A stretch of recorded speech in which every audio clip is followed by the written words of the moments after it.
Assalamualaikum warahmatullahi wabarakatuh. Halo semuanya. Kali ini saya akan membagikan tutorial membuat website sederhana menggunakan PHP dan MySQL.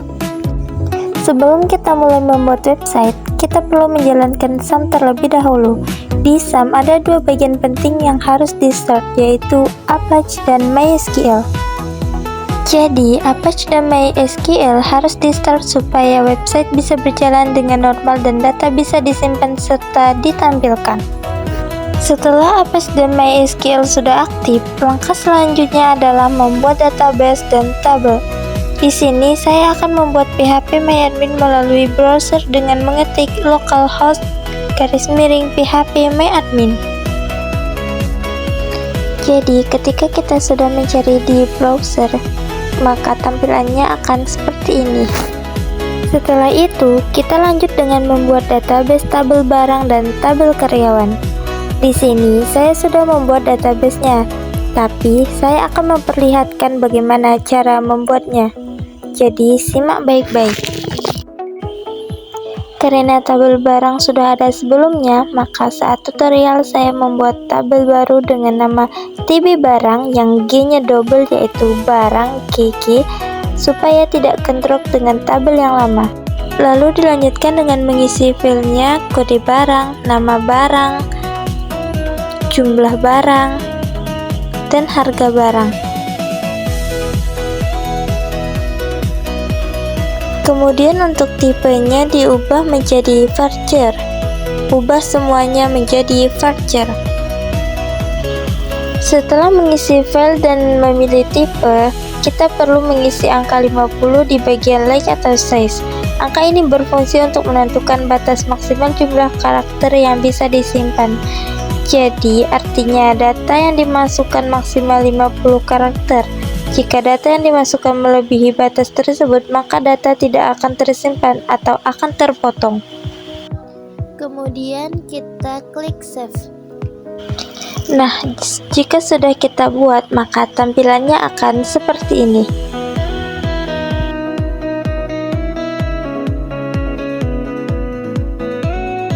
Nah, setelah kita membuat TB barang, maka kita akan membuat TB karyawan. Untuk TB karyawan, samakan seperti kita membuat TB barang tadi. Sama seperti tadi, karena saya sudah punya TB karyawan, jadi saya membuat G-nya, N-nya itu double ya. Terus size-nya saya ubah menjadi varchar dengan filenya kode karyawan, nama karyawan, lalu jenis kelamin, like size-nya juga 50 sama, lalu save. Maka tampilannya akan seperti ini. Ya, kira-kira seperti ini.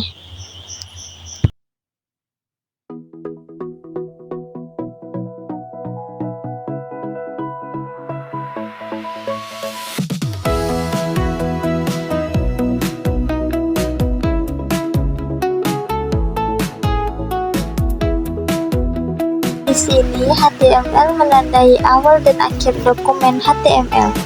Jadi, pada bagian head, meta cursor UTF-8 digunakan agar tulisan atau karakter bisa tampil dengan benar.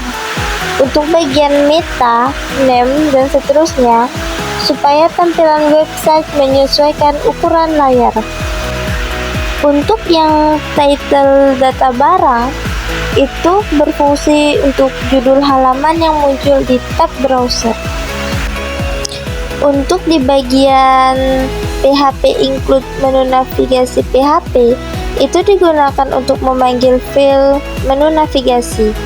Dengan cara ini, menu tidak perlu ditulis ulang di setiap halaman. Lalu, untuk bagian H3 Alexander menampilkan judul halaman from input data barang dan dibuat rata tengah. Untuk yang from method post, membuat from untuk input data, method post artinya data dikirim secara aman ke server. Dan di bagian table border yang satu Alexander ini, From dibuat dalam bentuk tabel agar rapi. Border 1 memberi garis alik center untuk membuat tabel di tengah.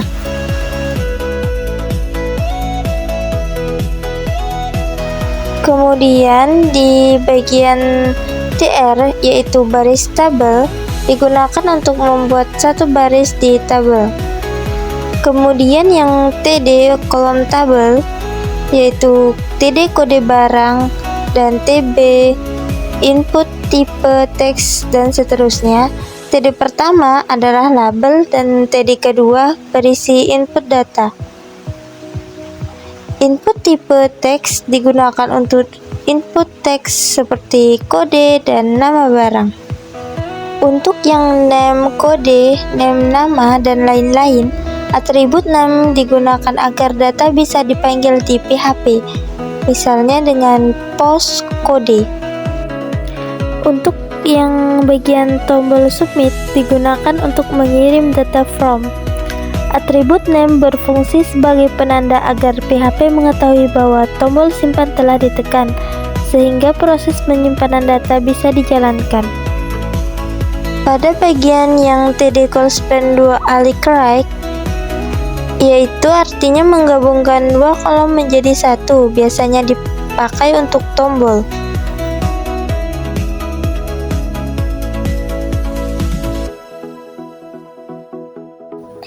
Pembuatan input karyawan ini sebenarnya sama seperti input barang yang sudah dijelaskan sebelumnya. Alur dan konsepnya tidak jauh berbeda, yang membedakan hanya data yang dimasukkan dan tabel tujuannya.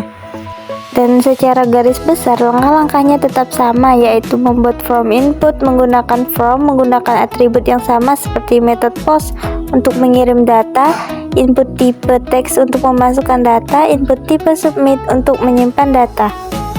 Memberikan atribut name pada setiap input agar datanya bisa dipanggil di proses PHP. Perbedaannya hanya pada field input. Kalau input barang berisi kode barang, nama barang, dan harga, sedangkan input karyawan berisi kode karyawan, nama karyawan, dan jenis kelamin. Data dari input karyawan ini disimpan ke tabel TB karyawan, bukan ke tabel barang. Selanjutnya saya akan menjelaskan koneksi PHP ke database. Koneksi ini berfungsi untuk menghubungkan file PHP dengan database MySQL supaya data dan form bisa diinputkan. Di sini saya membuat beberapa variabel seperti server, username, password, dan nama database. Karena menggunakan sum, servernya menggunakan localhost, unsurnya root, dan password. Di bagian akhir ada or di MySQL error count. Fungsinya untuk menampilkan pesan error jika koneksi gagal. Jadi kalau database tidak terhubung, kita bisa langsung tahu letak kesalahannya. Jadi kesimpulannya adalah file koneksi ini wajib ada, karena tanpa koneksi data dari input tidak akan masuk ke dalam database. Kemudian dilanjutkan dengan menu navigasi PHP. Ini berfungsi untuk memudahkan perpindahan halaman pada website. Di dalam tag nav terdapat beberapa link A yang mengarah ke file PHP berbeda. Setiap menu digunakan untuk membuat halaman. Jadi menu navigasi ini sendiri untuk memudahkan pengguna berpindah halaman dalam website. Menu ini menghubungkan halaman beranda, input barang, tampil barang, input karyawan, tampil karyawan, dan biodata mahasiswa nantinya.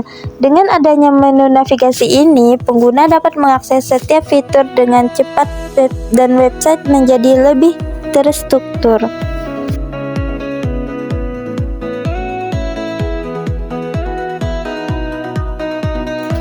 Lalu saya akan membuat halaman beranda. Halaman beranda ini merupakan halaman utama pada website.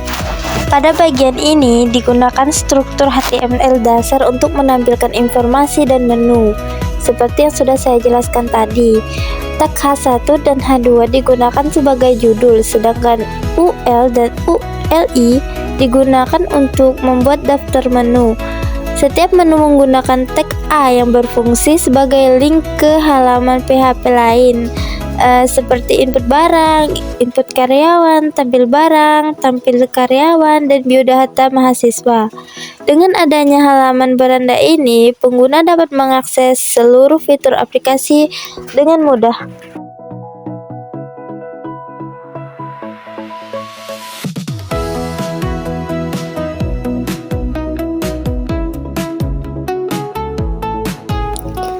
Lalu saya akan membuat halaman biodata mahasiswa. Digunakan struktur HTML dasar. File menu navigasi PHP dipanggil menggunakan include agar menu tetap tampil di halaman ini. Kemudian judul halaman ditampilkan menggunakan tag heading, sedangkan foto ditampilkan dengan tag img. Data biodata seperti nama, NIM, tempat tanggal lahir, dan alamat itu sendiri menggunakan tabel dengan tag tabel, tr, dan td. Di sini saya memasukkan data pribadi saya. Halaman ini berfungsi untuk menampilkan identitas mahasiswa sebagai pemilik atau pembuat.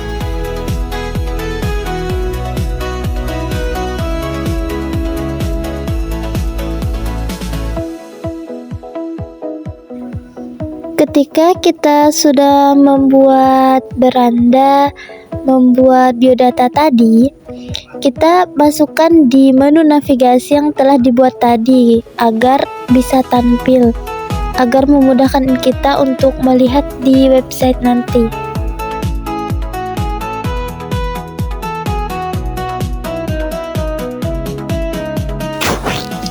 Kemudian kita dilanjutkan dengan membuat tampil barang. Pada halaman tampil barang digunakan tabel HTML untuk menampilkan data. Atribut border digunakan untuk memberi garis pada tabel, dan alik digunakan untuk mengatur posisi tabel agar berada di tengah. Tag tr digunakan untuk membuat baris, th untuk judul, kolom, dan td untuk menampilkan isi data. Data barang diambil dari database menggunakan perintah select dan ditampilkan secara berulang. Atribut PHP echo digunakan untuk menampilkan data ke dalam tabel. Halaman ini berfungsi untuk menampilkan seluruh data barang yang telah diinput. Kolom yang ditampilkan meliputi kode barang, nama barang, jumlah barang, dan harga barang. Halaman ini berfungsi untuk melihat hasil data barang yang telah diinput nanti.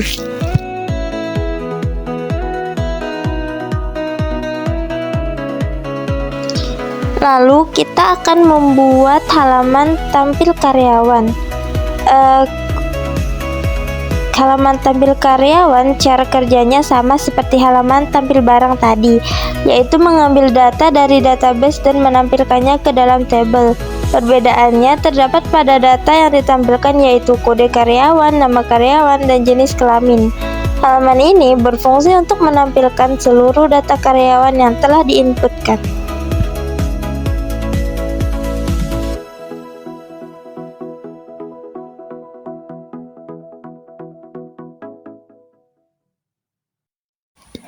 Lalu setelah codingannya selesai, program dijalankan melalui web browser menggunakan localhost.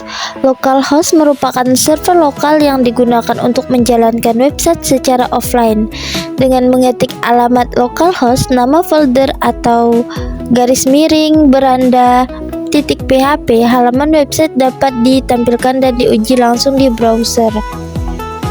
Localhost ini berasal dari server Apache dan XAMPP yang digunakan untuk menjalankan program PHP. Di sini saya menyesuaikan dengan folder saya, yaitu localhost dpw 2025 dengan nama saya sendiri. Karena kita tadi sudah membuat beranda, jadi tampilan beranda akan seperti ini. Ini adalah codingannya. Ini semua adalah codingan beranda tadi. Lalu tampilan beranda akan seperti tadi. Jika sudah selesai, maka tampilan berandanya akan seperti tadi, yang seperti ini. Ini adalah tampilan beranda.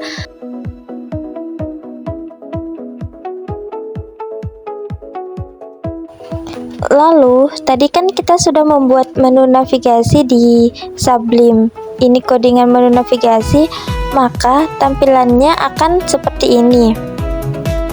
kita akan membuka input data barang.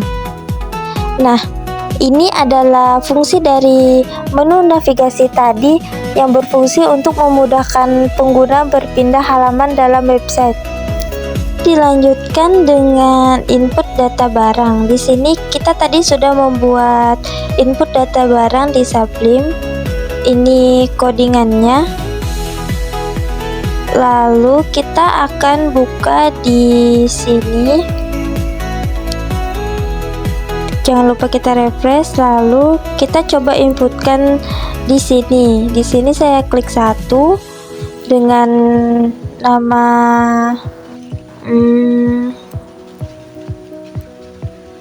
ini, kalian lihat, dan ini. Lalu kita coba simpan ya. Nah, di sini ada tulisan insert data berhasil, maka itu tandanya kita sudah berhasil menginputkan. Kita akan cek. Nah, ini tandanya kita sudah berhasil di tampil barang. Kita coba inputkan lagi.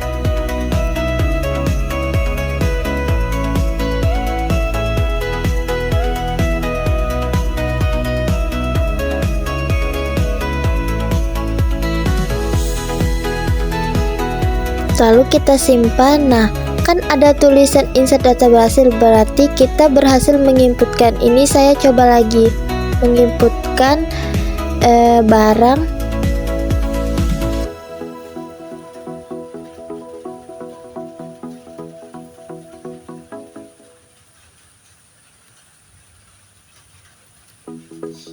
Lalu kita simpan, tulisan masih insert data berhasil. Lalu kita cek di tampil barang. Nah, ini adalah tampil barang yang kita inputkan di barang tadi. Lalu kita mencoba di input karyawan.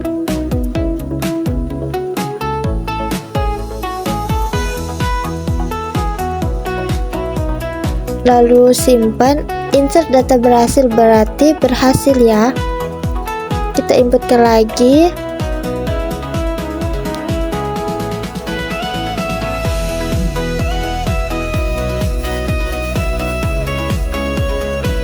Lalu kita simpan, masih tulisan insert data berhasil, berarti berhasil. Kita lihat di tampil karyawan. Nah, kira-kira seperti ini tampilannya. Lalu untuk biodata yang sudah kita buat tadi, yang ini adalah codingan yang kita buat tadi untuk biodata. Lalu untuk menampilkan foto pada halaman biodata digunakan tag img pada HTML. Untuk atribut src sendiri digunakan untuk menentukan lokasi file gambar sehingga foto dapat terbaca oleh sistem. Kemudian, agar fotonya dapat terbaca, file gambar harus diletakkan di folder yang sesuai dengan pitch yang dituliskan.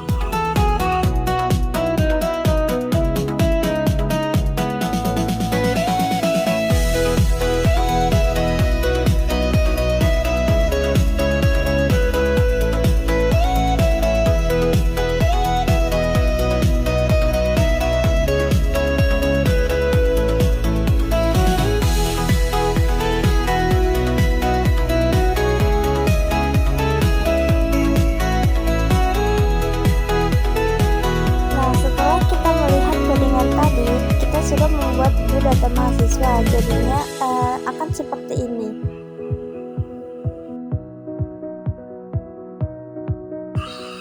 Oke, sekian tutorial dari saya. Saya ucapkan terima kasih semuanya.